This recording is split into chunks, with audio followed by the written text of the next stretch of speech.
How's it going, guys, and welcome to SHOT Show 2020. We are at the Boker booth sitting down looking at some new knives, and we got a lot of Boker Germany on the table. Yes. Which is a good thing, because we just did a big feature on Boker Germany. If you guys haven't seen that shop tour we did, it was epic. Me and Jamie went out to Germany, we shot a bunch of cool stuff, got a bunch of the Boker history, over 300 years in making knives, and this first one represents even more history, yes. Right? Yeah, so what do we got here? Well, what we're doing for 2020 is we're introducing what's called the Castle Series. Now this is from the Schlossburg Castle in Zolligen. The wood is actually reclaimed from the inside timbers. The Boker family was able to get a hold of that wood, take it back to the factory, refine it, add a little bit of a burnt edge to it. But these series are going to be limited to 1,133 pieces each. Yeah. We're also going to use a little bit different than C75. We're going to use 01 carbon steel this year. With an acid wash finish to kind of give it that stone appearance. Yeah, that's great. We're also introducing the new black shield that we're going to run with on all the newer 2020 Boker products. And these are going to be available probably coming this spring. Okay. So these will be out, they'll run really fast. I like that black shield a lot. I'll swing some of these into view here so you guys can see them at home, kind of all the different options they've got coming. So a bunch of different traditional patterns here, blade patterns. Now, we had some questions when we were in Germany, because we showed some of these knives off. They were making them while we were there, which was really cool. And we had some questions, and people were like, well, what? They're tearing down the castle to build knives? No. But the reality is, guys, that castle is very, very old, and the Boker family helps by giving money for restoration. The castle's in a constant state of restoration. Basically, by the time they start at one end of the castle and restore it all the way to the other side, you're starting on the other end and restoring again. Yep. And Carson said that they were throwing this material out, and so they're not tearing down the castle, they're saving the castle. This was literally waste material. Right. But it's cool because that castle is like 800 years old or something. Well, Boker has a lot of history. Yeah, exactly. I mean, we're technically a family-run company. Yeah. Since the 1600s.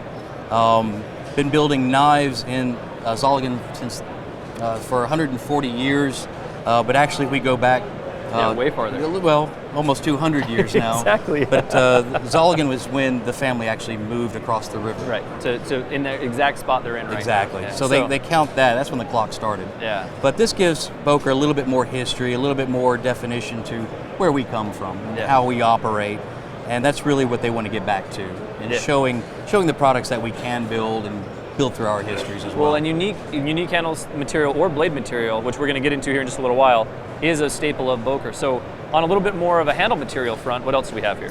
Now this year also we're going to run what's called it's a plum wood. It's a regional plum wood that we source from Europe. It's a little bit harder density, fine poured. The blade steel, we're doing the traditional C75 with the classic tree brand stamp. Now the interesting thing about this wood is it'll actually change colors through time.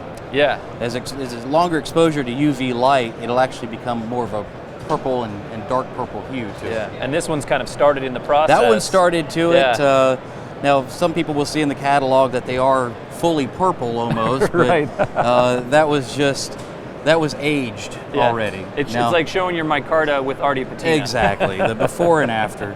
So what we're going to do here is when people get this, they'll start seeing the change through time. That's neat. And they can actually grow with the knife pretty much. They can see the knife progress. That's really neat. Cool. And then on to handle materials. Now, obviously, they have some neat stuff here featuring the Leopard Damascus, which we're going to show you guys. But there's another kind of interesting piece of history you guys are making blade steel with as well.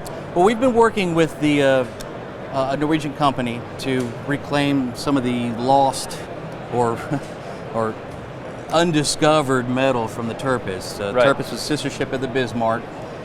It was actually, its main purpose was actually to help either defend the Norwegian coast, prevent U.S. attack. But what it actually ended up doing was there were so many delays in construction and outfitting and whatnot, they kept it in a fjord. Yeah. As it retreated to the fjord, British bombers found it, sunk it. They scuttled the rest of the ship.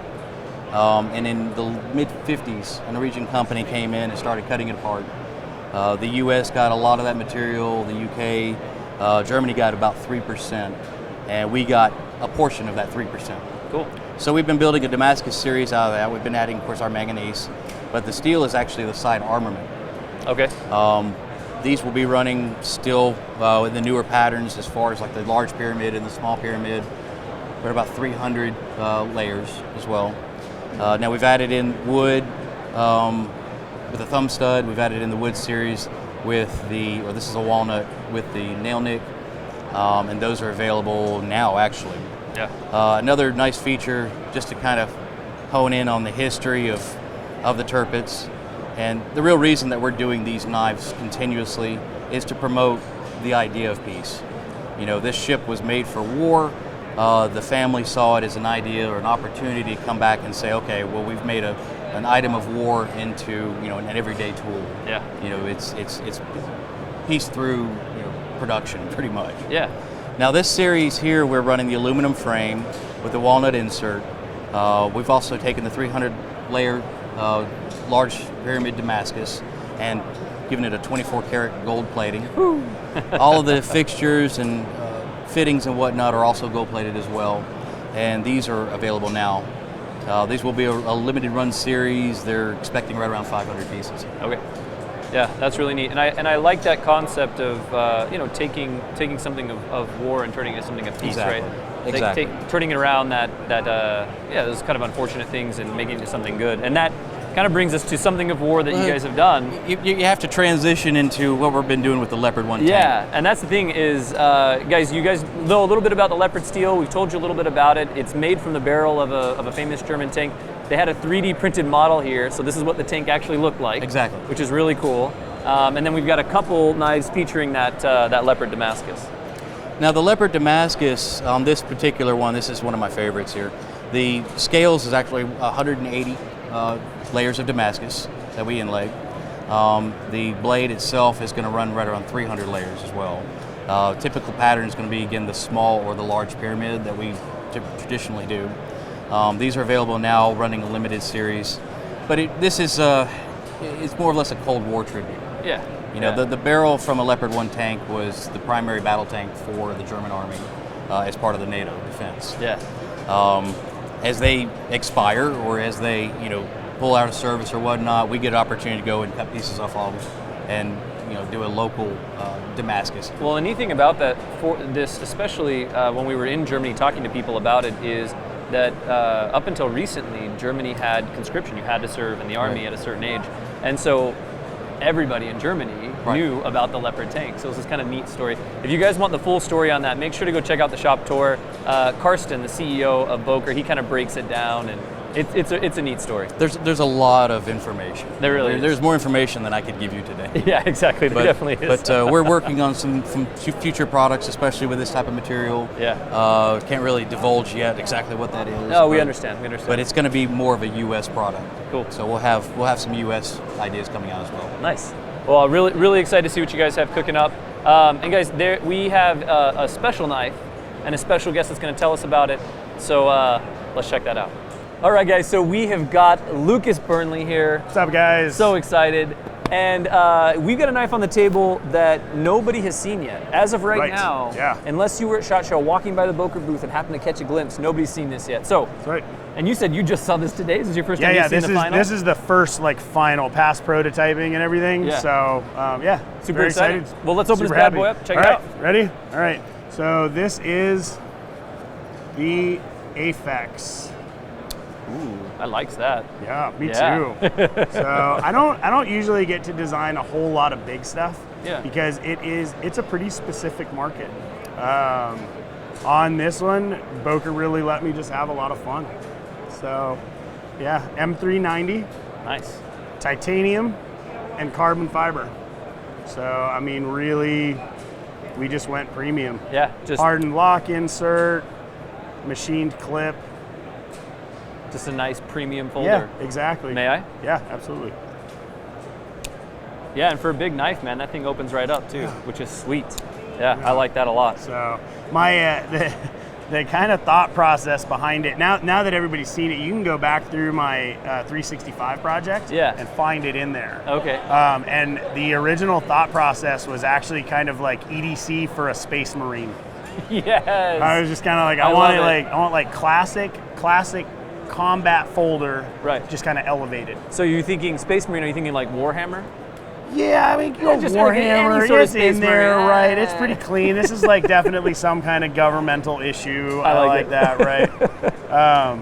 I always like hearing where some of your ideas. I know, and it's stuff weird, come from, and it doesn't always transfer in like a super visual way. It's just like the spark. Yeah. Right. Yeah. It's like, this is the thing. This is what I want. Yeah, that was the visual. I'm like, I do the aerial. I'm like, well, who's carrying this knife? Like, oh yeah, that clearly. That badass Space Marine, like, love it. Spruce Marine, Space Marine. It's SHOT Show. It can be just whatever words. I've been talking a lot. Yeah, I just make words up, like AFAX. I don't even think it's a real word, but it sounded like something that a Space Marine would have. I don't know if you know this, but all words are made up.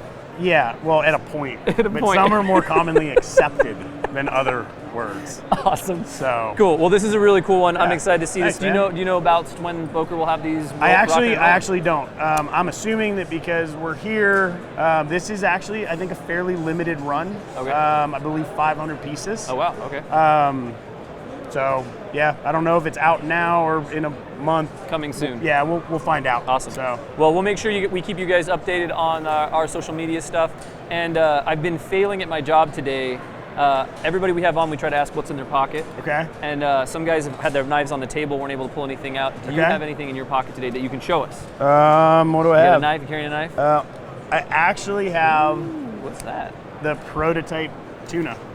Oh, so cool! Right on. I've been carrying this for a long time. Yeah. So that's awesome. I just like it. Yeah. Yeah. You actually had this on a video. This was the one when we did the cleaning video. I had it in my pocket then. That's right. I remember. Yeah. It's still clean. If you guys haven't seen that, that was 2 blade shows ago now, huh? Yeah. Two blade shows ago. Yeah. Yep. Lucas breaks down on how to like service and maintain your knives. Check that video out. Yeah. Cool. So that's it. Dude, thanks so much for making time, showing us your new knife. Yep. See you guys. Thank you guys for following along. Make sure to check out our SHOT Show 2020 playlist. We are getting videos all day, every day, getting all the new stuff. We'll see you on the next one.